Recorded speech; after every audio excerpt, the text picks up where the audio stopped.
Esta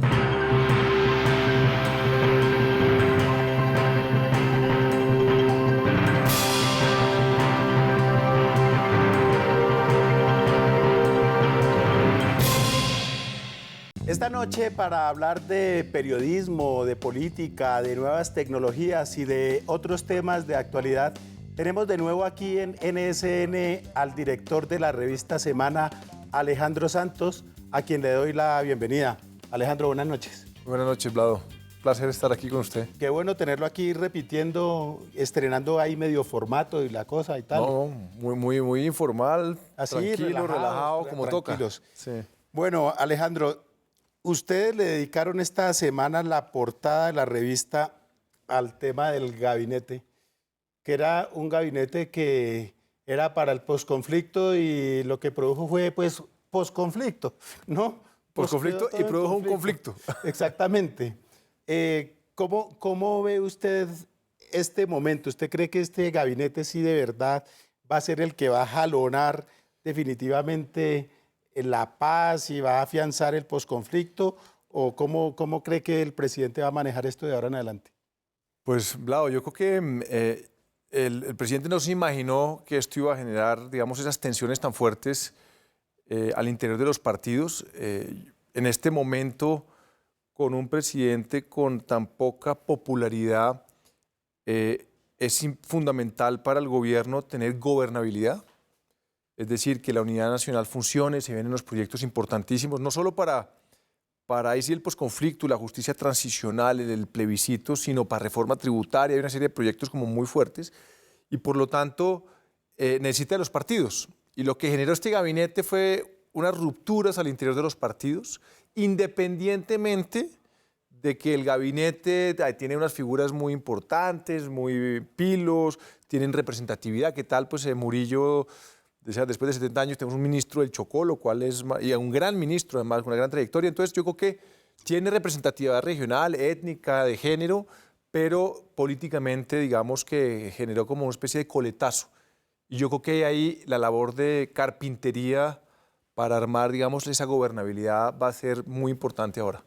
¿En qué medida el presidente Santos está volviendo a ser de alguna manera prisionero o víctima de ese gran problema que ha tenido en estos 6 años, que ha sido el tema de comunicar? El presidente tiene a veces buenas iniciativas, buenas propuestas, pero que desde que sale a Palacio hasta que llega a la opinión pública se produce ahí un relajo y las fallas de comunicación son notorias. Ha cambiado varias veces de estrategas de comunicación. Ahorita acaba de irse Pilar Calderón, entró Granada. ¿Cómo afecta al presidente eso? ¿Qué puede hacer el presidente para resolver eso? Sí, yo creo que uno de los grandes talones de Aquiles de este gobierno sin duda es saber sintonizarse con el país, con la sociedad. Y las políticas siempre tienen que venir un poquito o de carisma o de buena estrategia o de una gran efectividad para que le llegue. Digamos, hay pésimas políticas con gran carisma y funcionan. Chávez ganó 7 elecciones y el país cada vez iba peor económicamente. Hay, digamos que buena popularidad con buena estrategia. Entonces yo creo que en ese sentido, y hay poco carisma con medidas muy efectivas, estilo Carlos Lleras. Entonces yo creo que en este momento hay poco carisma de un presidente que no es carismático, hay poca estrategia de comunicación y yo creo que hay buenas políticas, digamos, hay buenas, regulares y malas como en todos los gobiernos, pero yo creo que temas tan importantes como la paz, que hoy en día son tan controvertidas, temas como la modernización del país a través del mejoramiento de la infraestructura, son temas que el tiempo va a reivindicar. Y en esa es la historia, yo creo que va a mostrar que era muy importante, a pesar que hoy en día, digamos, esas políticas o no se ven o son muy controvertidas como el tema de la paz. ¿Usted cree que el presidente Santos ha sido de malas en medio de todo? Porque le tocó, cuando recién llegó, la crisis del invierno. Después se le vino la crisis del petróleo junto con la crisis del dólar, la caída de las materias primas. ahora se le vino el fenómeno del niño, se le desbarataron las hidroeléctricas, toda esta cosa con un ingrediente adicional que es el de las redes sociales, que eso hace 6 años cuando gobernó su antecesor no tenía toda la fuerza que tiene hoy y ahora cualquier cosita le trae ese ingrediente adicional que por supuesto es un motivo más de molestia y de perturbación para la actividad de cualquier gobernante. Sí, Flavio, yo creo que todas las anteriores, es decir, hoy en día el poder es cada día más efímero. Y yo creo que el libro de Moisés Naim, que plantea cómo la gente que hoy en día accede al poder político, al poder de las empresas, etcétera, se ha vuelto mucho más corto. Y se ha vuelto más corto porque como precisamente la gente tiene posibilidad más de expresarse, de opinar, de salir por las redes sociales, pues obviamente eso empieza a erosionar muchísimo, digamos, o a los gobernantes o a las empresas, y por eso no es casualidad que miremos lo que está pasando en toda América Latina. Yo diría que el 90% de los presidentes de América Latina están en problemas muy serios de gobernabilidad por distintos motivos. Y la gente, digamos, esa especie de indignados, la gente se indigna cada vez más. Las políticas en las cuales la gente llega, digamos, a la clase media, donde tiene más conciencia política, donde ha accedido a más posibilidades, donde tiene más educación, pues exige más y tiene acceso a Internet y opina y dice y sale a la calle. Y si la economía, digamos que cae, pues la gente se siente afectada y reclama al gobierno. Entonces, en ese sentido, no solo en Colombia, sino en el mundo y en América Latina en particular.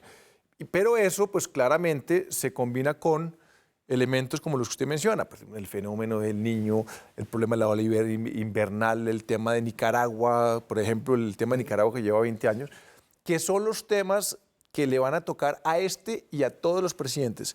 El próximo que venga también va a tener las redes sociales encima, va a tener más fenómeno del niño, que eso se va a agudizar. Y este país es un país como que se está en transición, donde se está construyendo. Esto es un país en obra gris. En obra gris, hemos dicho, toca tener bien los pilares, porque si no se le cae a uno el ladrillo en la cabeza. Entonces ahí hay que empezar a mirarnos cómo se mueve y gobernar cada vez es más difícil. Bueno, y hacer periodismo tampoco es fácil en unas circunstancias como estas y en las circunstancias actuales del director de la revista Semana. Ahora vamos a ver por qué. Ustedes no se muevan porque ya regresamos con este diálogo. Seguimos en NSN conversando con Alejandro Santos, director de la revista Semana. Alejandro, ¿usted cómo ha hecho para franquear todas las dificultades que se le ha presentado? Porque de alguna manera el hecho de ser sobrino del presidente Juan Manuel Santos le ha dado pie a la oposición, particularmente al presidente Uribe, para que se invente historias como que Semana le vende revistas al por mayor al ejército, que Semana no es crítica, etcétera. ¿Cómo ha hecho usted para bandearse con esa circunstancia? Pues yo creo que hacer bien el trabajo, dedicarme, digamos, a lo que siempre he hecho, que es hacer periodismo, rodearme de la mejor gente, de los periodistas pues, más independientes. Y si usted ve en los últimos 6, 7 años, pues los periodistas que están o han estado en Semana han sido pues, los periodistas o más representativos o más críticos de este país. Y yo creo que no es casualidad, por ejemplo, que las encuestas de los 5 columnistas más leídos del país, 4 sean de Semana. Yo creo que eso, digamos que el director en el fondo, pues lo que es digamos, una especie de gran coordinador de un equipo de gente, no solo el equipo de redacción, que es absolutamente extraordinario, y yo creo que la capacidad de investigación, usted menciona, por ejemplo, el caso del ejército, y nosotros, pues, a un costo muy grande, pues hemos sido muy críticos de los desbordamientos, de la corrupción del ejército. Eso nos ha costado pues, muchísimo en temas de seguridad. Pero al mismo tiempo yo creo que el periodismo tiene que criticar lo que está mal, decir lo que está bien. Nosotros creemos en la paz, estamos pues, muy esperanzados en que se llegue a un gran acuerdo pronto. Hay mucha gente que es muy crítico de este proceso. Nosotros consideramos que es un momento histórico. Y eso, pues, si la gente lo puede ver de gobiernista, no gobiernista, yo creo que, digamos, nosotros tenemos una visión, la decimos claramente, la decimos honestamente, la escribimos de una manera muy transparente, eso sí, con argumentos y con carácter. Y eso, pues, a mucha gente le gusta, a otra gente no le gusta. Y eso, digamos, lo importante es tener como la honestidad intelectual y el espíritu crítico para decirlo. En lo personal, desligándonos de que usted es el director de semana, ¿cómo es eso a mí no me va a pasar, a menos que me case con la hija de algún político, pero ¿cómo es eso de tener presidente en la familia? No, digamos que absolutamente ninguna diferencia. Yo digamos que, es más, el hecho de que haya un parentesco ha hecho que nos hablemos mucho menos. ¿Sí? Muchísimo menos. Sí, yo digamos que él me lo ha reclamado mucho también. Digamos que yo en ese sentido he guardado una enorme distancia, quizá excesiva, ¿no? Y yo creo que eso es positivo, yo creo que eso es necesario. Y yo no voy a Palacios, salvo que sea pues, estrictamente necesario. Nunca, si ha habido una vez que me subí al avión presidencial para ir al Salado, a donde la Fundación Semana tiene A Washington un no fue. proyecto. Jamás a Washington, no voy a Washington, no he ido a ningún ¿Ni va viaje. a ir a Inglaterra? Ni voy a Inglaterra, no nada. Digamos que en ese sentido he guardado una quizá excesiva distancia, pero absolutamente necesaria. Y claro, y siempre los reclamos cuando uno es crítico. Pues a mí eso que usted dice me consta porque he oído de amigos del presidente de larga data que me dicen a mí, yo que nunca hablo con él, muy pocas veces lo veo, me dicen, usted hoy en día habla más con Juan Manuel que yo, ¿no? Sí. Porque él también, los amigos se ha distanciado también, él también y los amigos se han distanciado un poco más desde que está en el poder. Yo creo que eso es normal, digamos que el poder aísla. Y eso pues es parte, digamos, esto no es este gobierno, es en la historia de la humanidad, la gente que llega al poder, la soledad del poder. La soledad del poder que es una soledad natural, donde digamos que, donde sobre todo esa soledad muchas veces eso, pierde uno muchos vasos comunicantes o antenas para saber muchas veces lo que está pasando. Y yo creo que eso, digamos, el desafío de toda persona que está en el poder es tratar de que esa soledad no lo lleve a tomar decisiones que estén desconectadas de lo que pasa en el país o lo que pasa en una empresa, ¿no? Digamos, llega a la presidencia de una gran empresa, nadie se atreve a subir donde el presidente de la empresa, pues menos donde el presidente de la República. Entonces, eso yo creo que gran parte de la sabiduría del gobernante es saber cómo se conecta uno a pesar de que uno está por allá solo y hasta allá llega la responsabilidad. Entonces, todo el mundo lo tira para arriba. No, Que decían allá arriba. No es como en Semana, que la relación es tan horizontal y que todo el mundo habla con el director y todo el mundo le dice al director y al dueño por el nombre. No, allá afortunadamente en el periodismo en general y en Semana en particular es muy democrático, muy abierto. Las jerarquías son muy horizontales. Pues, digamos, usted que lleva tantos años vinculada a la revista le consta, donde la deliberación, la discusión, la crítica, digamos. Una vez me contó una niña que sigue trabajando en Semana, venía a trabajar con los generales retirados. Y pues imagínense, eso es pues el estilo reglamento militar. Y llegó a Semana el primer día y llegó a un consejo de Semana. Y llegó y estaba en un consejo y estaba en ese momento de editora Juanita León. Y estábamos comentando la revista y llegó Juanita León y criticó profundamente un artículo y tal, y no sé qué, y se armó una discusión, y ella dijo, uy, a esta la van a echar. Uy, esta ya la van a echar, esta vaina está durísima. Y después se dio cuenta que eso era el espíritu de lo que es una revista donde todo el mundo tiene que discutir, criticar al director, y eso, digamos, lo que hace es que todo el mundo participe. De lo que usted me acaba de decir sobre su relación con el presidente, con su tío, puedo inferir entonces que el presidente nunca lo ha llamado a decirle, oiga, Alejandro, ¿usted qué me aconseja? ¿Cómo hago para esta vaina? ¿Cómo hago para esta otra? No, nunca en la vida me ha llamado para eso, pero sí me ha llamado a reclamar. ¿Ah, sí? Pero claro, pues todo digamos que en eso pues es la política. ¿Y usted qué le dice, no, tío, o le dice, no, presidente? No, yo me defiendo y le digo por qué publico lo que publico, y yo creo que es normal, digamos que no por el hecho de que un presidente me llame a reclamar, o muchos ministros llaman también a decir, a reclamar, o oigan, usted sabe que esto pone en riesgo el proceso de paz, me ha pasado, que esa información es muy delicada, y llaman en tono de reclamo de que estemos conscientes de la responsabilidad que significa que la revista Semana publique algo que puede poner en riesgo un tema político, un proyecto de ley, el proceso de paz. yo ni me ofendo, ni voy a decir que me están presionando, sino uno discute, dice, mire, no estoy de acuerdo por esta razón, nosotros consideramos que tenemos que decir esto, no estamos de acuerdo, hasta aquí llegamos, no hay problema. Y llama después, ya cuando ya no hay nada que hacer. No hay nada que hacer, está publicado y listo, y pasó. Digamos que tampoco vamos a decir que nos está llamando a presionar, ¿no? Nos toca irnos otra vez a comerciales, pero quiero preguntarle hacerle una pregunta corta para una respuesta corta. ¿Qué es lo que menos le gusta de Santos? Yo creo que sintonizarse más con la opinión.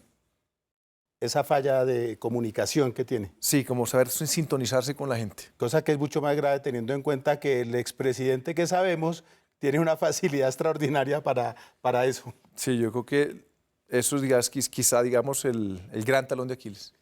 Bueno, con esa que será observación del director de la revista Semana, nos vamos a nuestra última pausa comercial. Este tiempo se está volando, pero ya volvemos para concluir este diálogo que está resultando muy corto. Qué vaina. En NSN llegó la hora de hablar con Alejandro Santos en blanco y negro.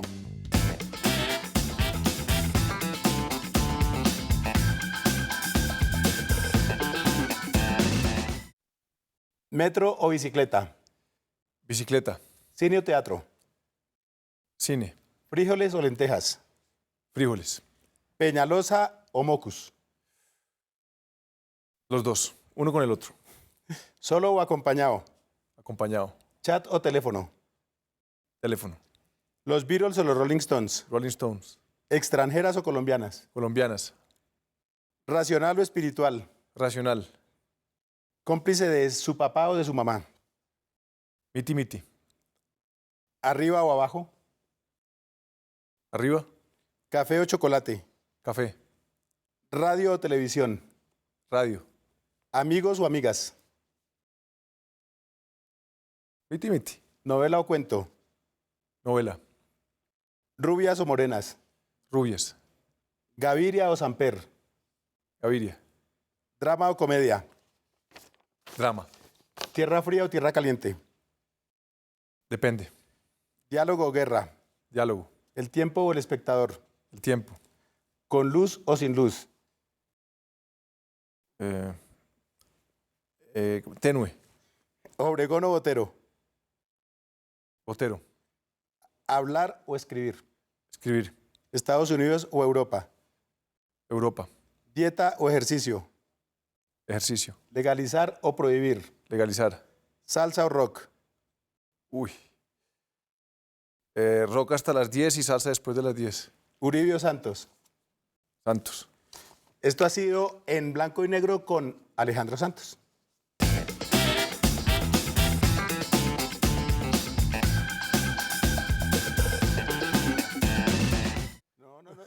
Estuvo fácil, ¿sí o no? No, sí, bien, bien, bien. Estuvo bien. Bueno, Estuvo bien. Alejandro, se acabó la unidad nacional, porque ya el Partido Liberal, ya más o menos ERPA dijo que se iba, el partido que sabe de la unidad nacional, que sabe cómo así. Y pues, pataleando por puestos, por no sé qué. Lo chistoso es que lo disfrazan todo de esa cosa política que ellos suelen decir. Pero a mí me parece más chistoso que Cambio Radical y Rodrigo Lara, su director, diga que a ellos no les interesa la cosa burocrática. ¿No es como muy circense todo eso? Mire, la verdad es, sí, es un espectáculo un poco grotesco. O sea, la política colombiana se volvió como el Circo del Sol. Ojalá fuera tan elegante. Sí, no, una cosa así, sí, como el circo de Leo Matiz, de Macondo, que está lleno de huecos, Sí, más bien por ese lado. Y donde maltratan animales, sí, porque al menos el Circo del Sol es un reinvento, digamos, donde y en eso, pues, lo que está pasando con la política hoy en día es realmente un espectáculo muy lamentable, donde estamos precisamente en el momento histórico de pasar la página del conflicto armado y estamos preparándonos para grandes temas de cómo vamos, digamos, a hacer que la política sea una política que le dé legitimidad de Estado en los territorios, para que, digamos, esto no vuelva a reciclarse la violencia. Tenemos aquí peleas por puestos, por la milimetría, la mermelada, una oposición, digamos, irracional, todo el mundo, digamos, señalándose, pero todo el mundo con agendas ocultas o pecados, una vanidad del poder, digamos, en los grandes personajes públicos que realmente nos dejan con no mal sabor, sino con una especie de vergüenza pública de un tema que, si no se empieza a resolver, yo creo que la historia nos va a pasar factura. Entonces, o la política colombiana y sus líderes empiezan a meditar sobre pensar un poquito más en grande, o yo creo que la historia va a, digamos, a sacudir el sistema político colombiano. Alejandro, a la revista Semana, y le pido que tratemos de ser más breves en las respuestas, Sí. porque nos queda muy poquito tiempo dale. y hay mucha cosa lástima, pero la revista Semana, ¿cómo está encarando la revolución que implican los nuevos medios, las nuevas plataformas, esta transformación que se está viendo en la comunicación? Pues mira, Lado, es un desafío grandísimo. Nosotros, digamos, estamos invirtiéndole muchísimo a las nuevas tecnologías, al Internet, a los móviles, a las tablets, y al mismo tiempo sin dejar hacer, digamos, buen periodismo de investigación y de análisis. Y en eso toca estar en las dos plataformas, y en el fondo es un desafío de modelo de negocio, porque el buen periodismo cuesta mucha plata. Toca tener buen periodismo hoy en día en la impresa, que sigue siendo muy, muy importante, y al mismo tiempo toca tener buen periodismo en las nuevas plataformas. Y ese equilibrio entre buen periodismo, modelo de negocio y distintas plataformas es un desafío que no es fácil. Y en ese aspecto Semana, de hecho, esta semana tiene un foro sobre esos temas, sobre los retos de las nuevas tecnologías, el reaprender a comunicar, a desenvolverse en este mundo del siglo XXI. Sí, precisamente, digamos, este es un momento como para repensarse como medio de comunicación, porque los contenidos están cambiando profundamente, la publicidad está buscando nuevos caminos, las nuevas tecnologías en ese sentido están jugando un papel cada vez más determinante, las redes sociales, los Twitter, los Facebooks, los Snapchat, en fin, Instagram. Entonces, en esto son como un alto en el camino donde decir, bueno, ¿cómo, digamos, se está moviendo esto? ¿Cómo hacemos que la competencia sea una competencia justa? ¿Cómo hacemos para que la calidad de los contenidos siga manteniéndose? ¿Y cómo hacer para que el periodismo no se marchite en ese proceso? El periodismo para informar bien a la sociedad y no un periodismo que esté al servicio de intereses ocultos. Pues muy, muy interesante eso y muy interesante el foro que van a tener ustedes mañana y pasado mañana aquí en Bogotá, ¿no? Sí, sí, afortunadamente, y vienen conferencistas internacionales, gran parte de los periodistas, empresarios de medios y de la publicidad más importantes de este país. Nos vamos a encontrar, como digo, un grupo de gente muy distintas, de operadores de celulares, el presidente, por ejemplo, de Movistar, el presidente de agencias de publicidad, el director del Tiempo, digamos, periodistas de todo tipo, gente de Big Data, donde nos vamos a sentar y cada uno desde su óptica decir, bueno, la gente de Netflix, la gente de Caracol y RCN, donde hay unos pulsos muy fuertes que se están dando, durísimos, durísimos, y nos vamos a enfrentar todos a través del diálogo y los argumentos para ver cómo empiezan a resolver una cantidad de conflictos que se están dando hoy en día en el mundo de los medios y las nuevas tecnologías. Bueno, Alejandro, pues lo despido deseándole mucha suerte con su foro y también con los retos que tiene por delante la revista Semana.